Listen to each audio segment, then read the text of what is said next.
Drvoto se potpira vrz drvo, kamenot vrz kamen, čovek vrz čoveka. I taka bilo niz vjekovite. Taka je ivo ovoj vek što izminuva. A se minuva i ništo ne ni pripagja. Ni semejstvo to, ni ženata, ni decata, ni naše to telo, ni bogatstvo to. Dobro, a što je togaš naše? Našite dobri i loši dela. Ovoj pat dobrite dela pravat dobra televizijska prikazna. Se sećavate li na Blagoja Železničarot, една od legendite na Skopje?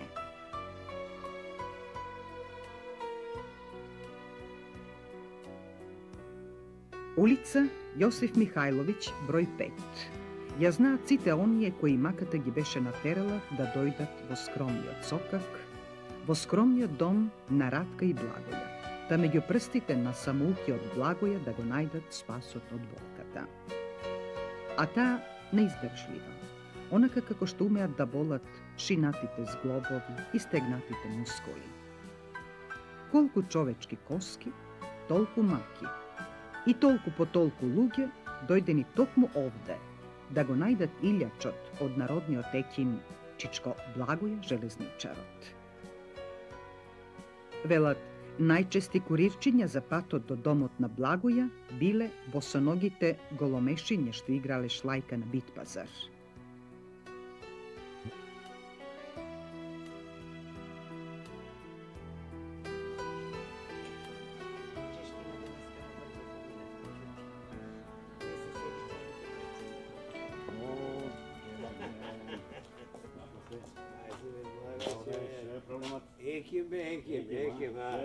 Dobar den, kaže se, zdravo živo.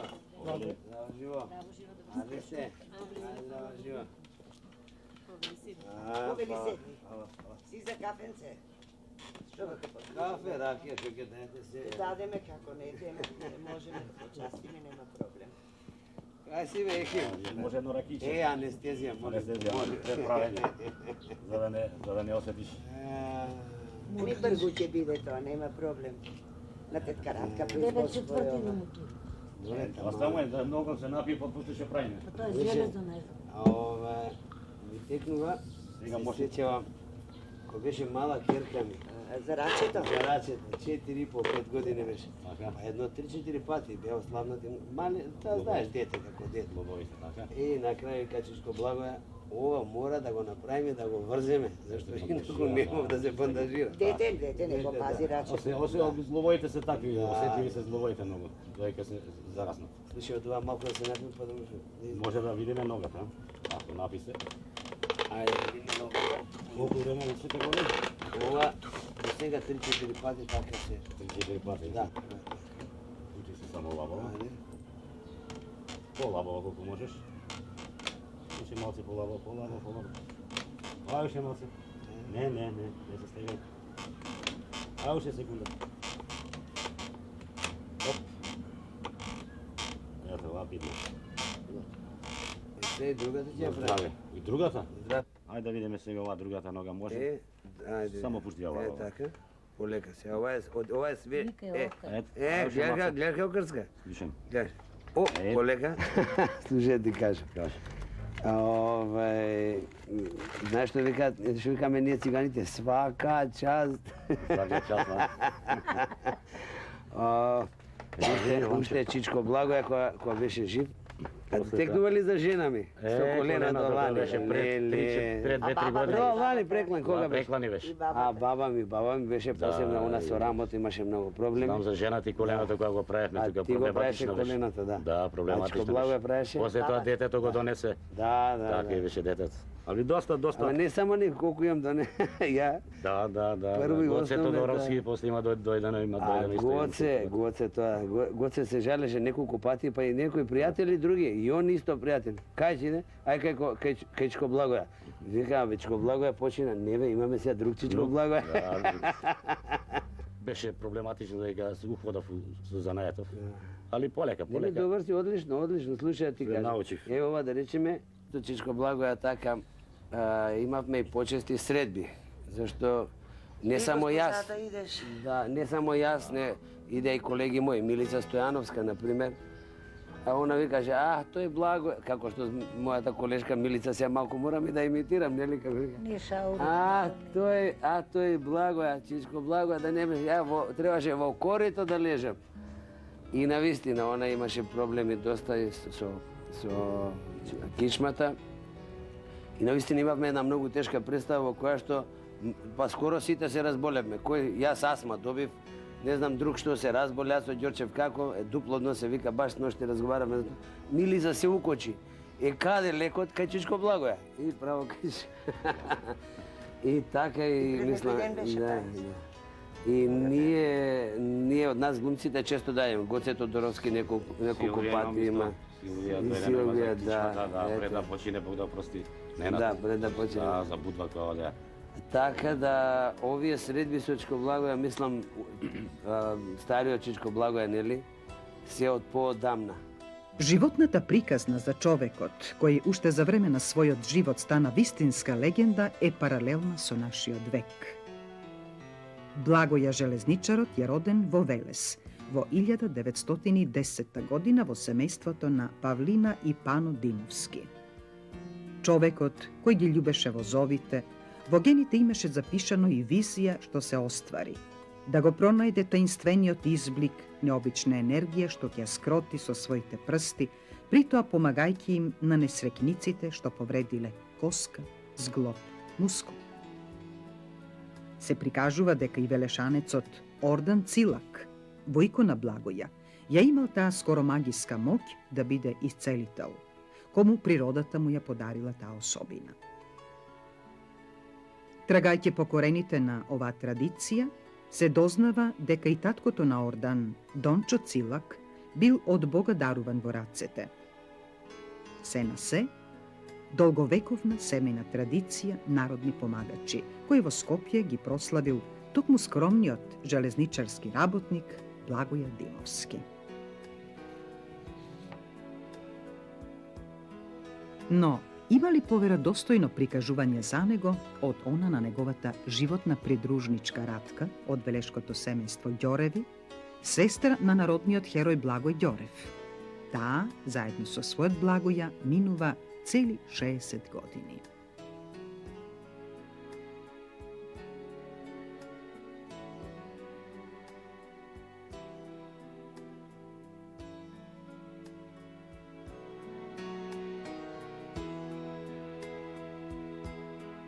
Како граѓаници знаевме од порано, само он си имаше друга девојка, јас имав друго момче.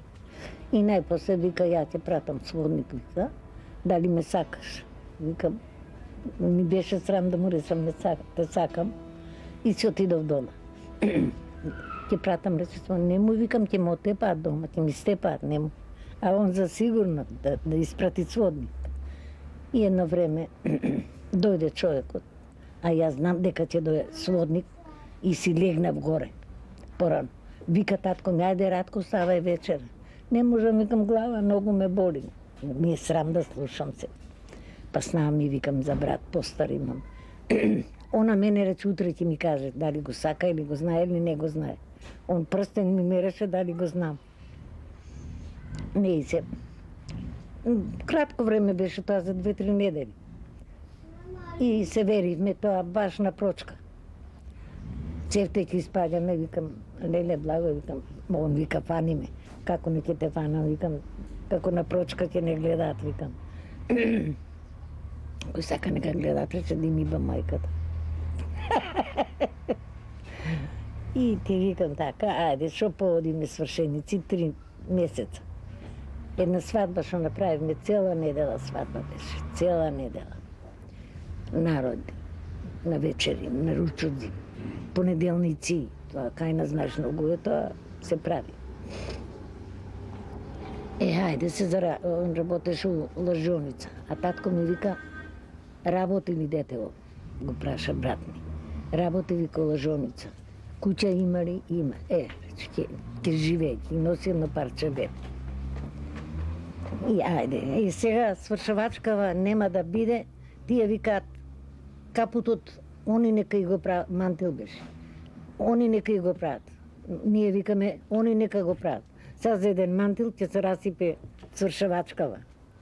И двицава, Благо и брат ми се ставиле, рекол, ајбе да го купиме ние, вика, што, лесна работа, вика, осе и вие стариме, вика.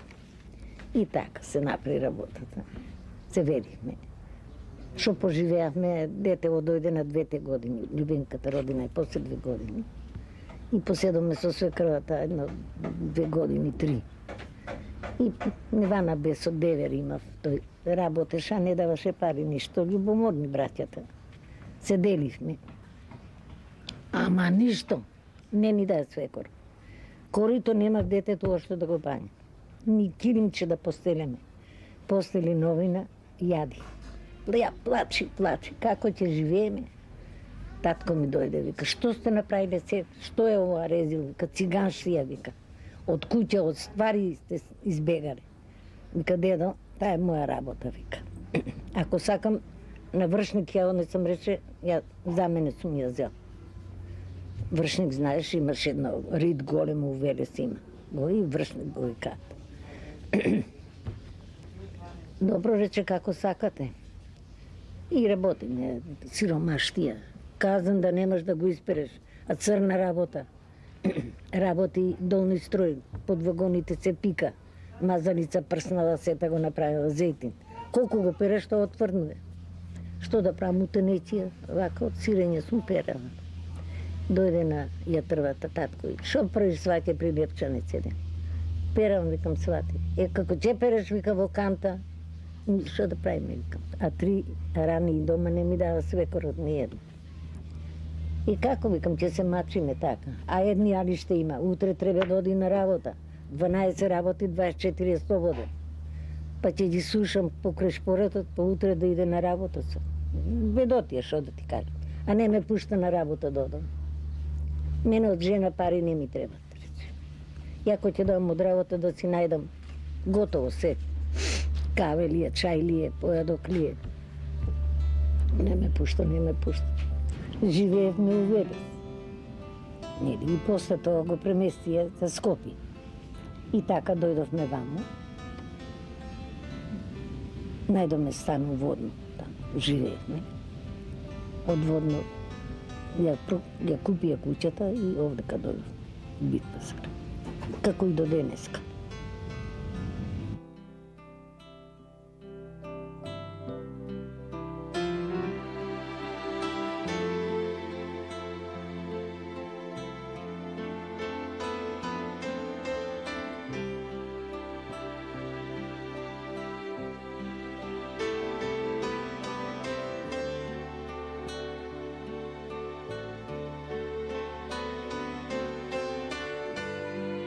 Чудно спокојство ве обзема во дворот ординација, каде што и ден денес луѓето доаѓаат.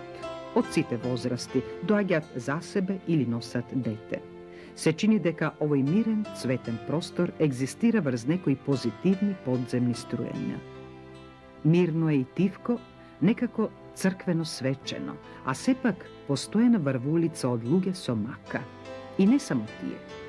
Тука доаѓаат и намерници, и соседи, и пријатели, и никогаш не е здодевно, и никогаш не сакате да избегате на брзина од овде. Мора да има негоја магија.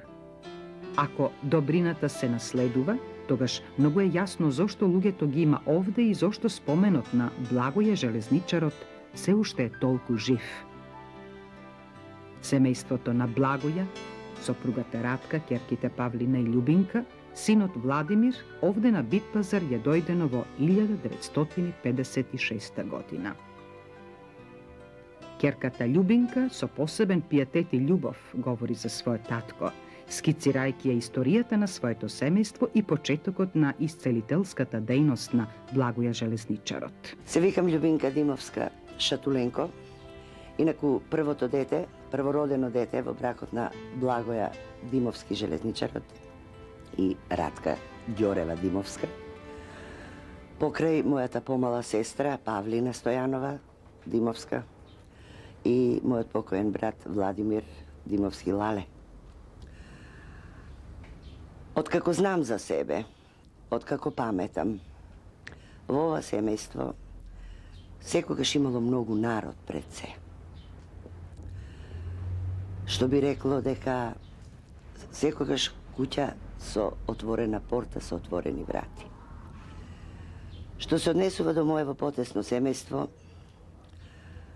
мајка ми секогаш домаќинка, секогаш врзана со децата и куќата и пред се пожртвувана сопруга на својот брачен другар кој го одбрала на времето. Татко ми, Благоја, железничарот, цилакот, од својата 14-та година како младо чираче е вработен во ложилницата Велес.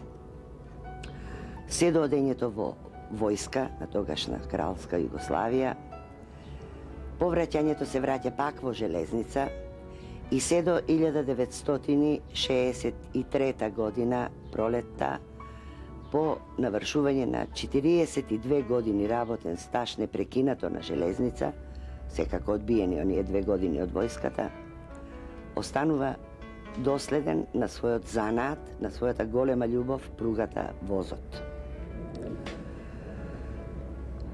Благо е познат по не само по ова што се велеше помага на луѓето, трие шинато, трие истегнати зглобови или прелапани меса на грб, на кичма, на сите делови во телото, туку беше познат и по нешто многу поважно според мене.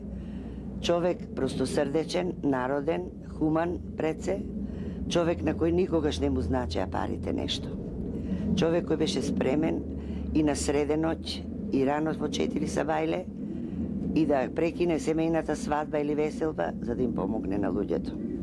Како почна татко ми и како се разбра за него дека го има чувството на повредено, односно да помогне. Еве како. Веднаш по доаѓањето во Скопје на железница, 45-та година, многу луѓе се повредуваа на железничка станица. Кој скокнал од воз, кој се закачил за вратата. И тој ќе се најдеше на лице место кога е на служба, за да му го намести исчашениот зглоб или истигнатиот прст. Потоа тоа се прошири дома, во семејството.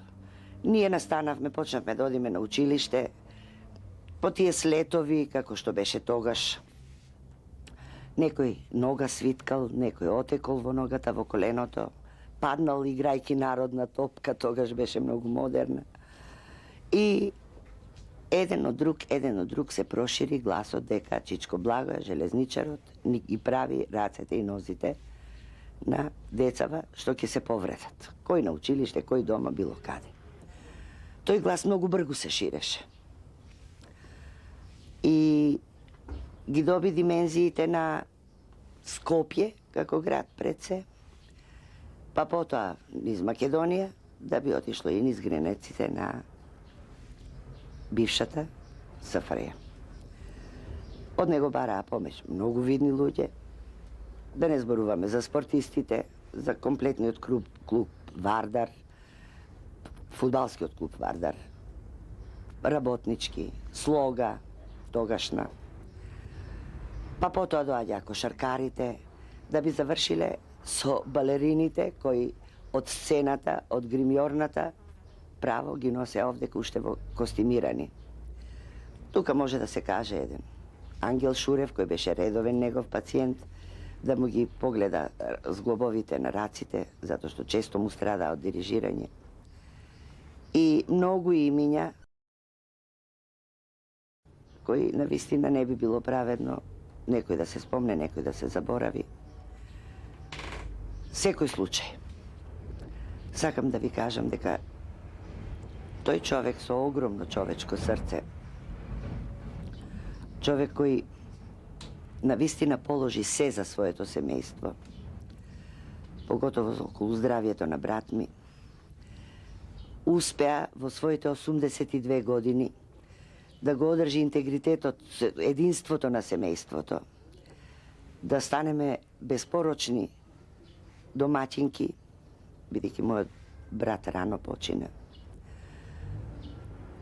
Неговата Радка да изживее еден мирен, семеен живот, да се посвети на воспитанието на своите деца и негата на куќата. Меѓутоа, треба да се каже дека не одеше секогаш се глатко. Официјалната медицина, 60-тите години, имаше една неофицијална кампања, да ја кажам, против сите овие луѓе кои помагаа, а беа без стручно медицинско образование. И тогаш се случи да му се забрани на татко ми да ја работи оваа работа, мислејќи дека тој не е стручен, доволно стручен, за да може да им помага на луѓето. Тоа се беше така, додуше многу кратко време. Можам да ви кажам дека се работеше можеби за година, година и пол време. Меѓутоа, луѓето инсистираа, луѓето доаѓаа, луѓето бараа помоќ. Дури и малку непристојно ги враќавме назад, ги праќавме по болниците, да одат со гипсеви, да одат со... А комшиите наши овдека, кои се сите од муслиманска вероисповест, кои се, меѓу кои има албанци, турци, има од Санџак луѓе, они широко му ги отвараа вратите и ги вика луѓето, кај ним дома, татко ми да им помогне, само да не биде од нашата куќа, да не би одговарал пред власт. Сето тоа траеше, ви велам, година, година и пол, се до еден момент додека од тогашната официјална власт неколку мина, не најдоа спас баш од неговите раци, од неговите прсти. Исто така тајно дојдени, со преку заклучени врати. И тогаш покојниот Димче Кепески, професорот по ортопедија, на еден нивни лекарски скуп, кажа дека Благој железничарот не е никаков надри лекар, туку има некоја дарба и некое искуство негово, кое може да се искористи за да им помогне на луѓето. После тоа доби и други димензии. Почна луѓето и да калкулираат во власта колку пари се заштедени од социјалното, што не одеа во гипсеви на боловање, затоа што татко ми не даваше боловање. Во моментот ќе му помогнеше на човекот и тој се враќаше на работното место. По широката фамилија на Цилакови брои негдека над 70 куќи.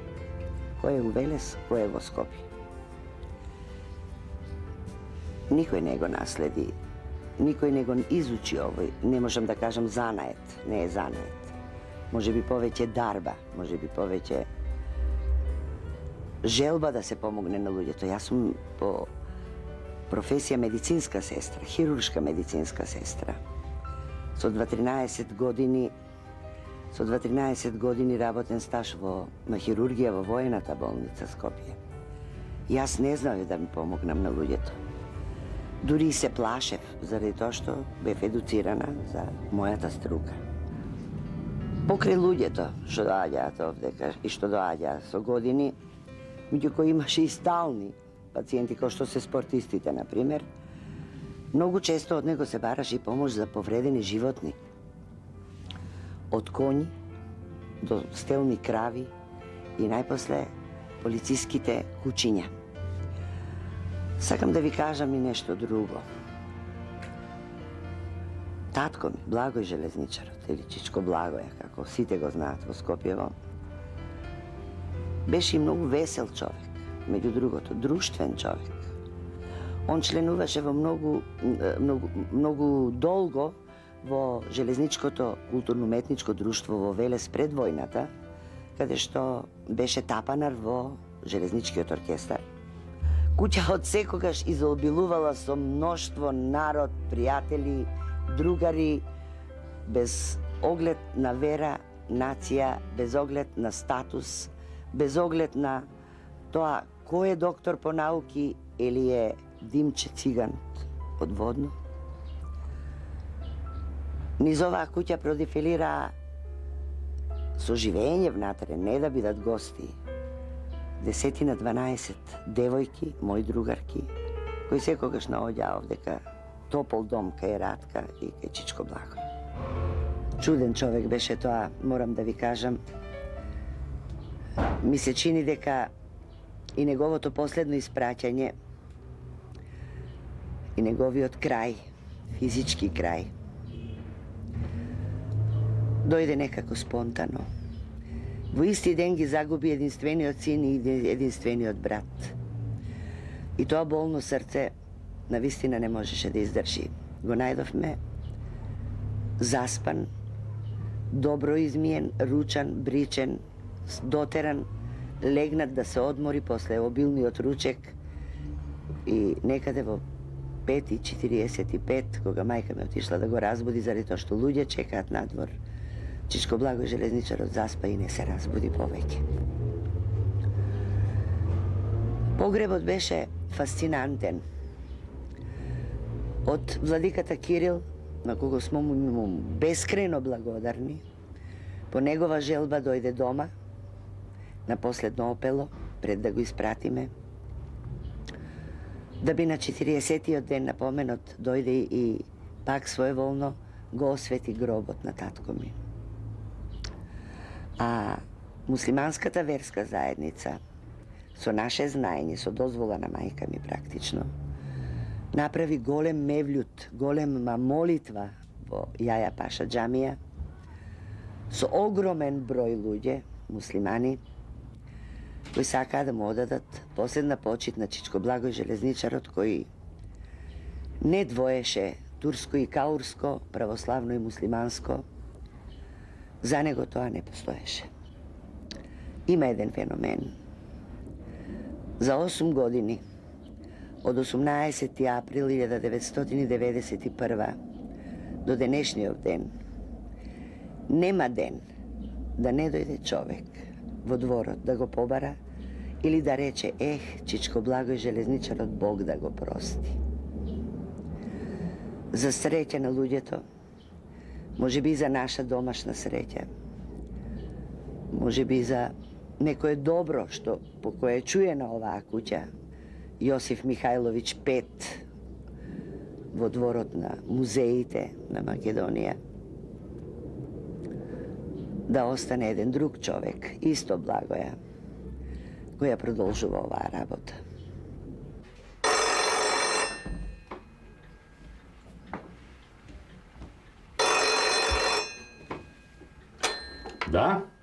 Да, повелете. Што е проблемот? Што е проблемот? Колку годишно е? За 2 години. Што му е ноđето или рачето? Ноđето. Па вие донесете го до 2-2,5, затоа што после пауза имам до 5, или после 5 до 10 дојдете, да го видам, али тоа бидејќи малечко, тоа да не чекате, донесете го. Да го погледаме детенцето. Ајде, све најубаво, пријатно вам. Јас оде се уште кod дете на 16-17 годишен, се вртев тука, стално со него бев. Го контролирав, му подавав, дај ми водичка, дај ми завојче, дај ми ова. И во еден момент се јави една желба за овој занет ја да го почнам да го работам. И со текот на времето, Благо виде дека се интересирам за оваа работа, почна да ми дава да напипувам. Прво сефте, кај што имаше повреда, ќе ми кажеше пипни одека, со негова помош, пипни овдека. Така може 2-3 години доаѓав и идев и гледав, додека не почнав да занаетот суштински да го сваќам. Откога почна виде дека напреднувам со занаетот, почна да ми даде да работам и со негова контрола. Јас еднаш така не дојдов на време, имаше многу работа, бев у Сарај за 2 мај, после другиот ден тога дојдов, тетин ме направи лом, кај си, вика, магар едно. Зашто не доаѓаш да работиш, него ти одиш тамо се бањаш. Оваа работа не сака така, вика. Мораш да бидеш врзан тука за оваа работа, вика. Тоа ќе го бришеш, вика. По смртта на тетин ми, јас продолжив да работам, мада тогаш бев и државно запослен како електричар, електроинсталатор. Идев на Сабале на работа, после пладне доаѓав оваа работа, ја работев, видов дека не идат овие 2 работи, така да оваа работа ја прифатив ја прифатив како хумана, видов дека луѓето се стварно задоволни, дека оваа работа многу ја ценат и ја прифатив оваа работа и понатаму да ја работам. Со работата си дадов отказ, зашто две лубеници под една рака не се носат. Благоја железничарот. Човек, скромен домакин, сопруг, татко, човек со магија во рацете. Човек кој го задолжи градот, човек што го одбележа своето време. Градот не најде соодветно парче мермер да му направи споменик на човекот што го осудуваа па го величија. Но и без парче мермер, споменот на неговите златни раце живее.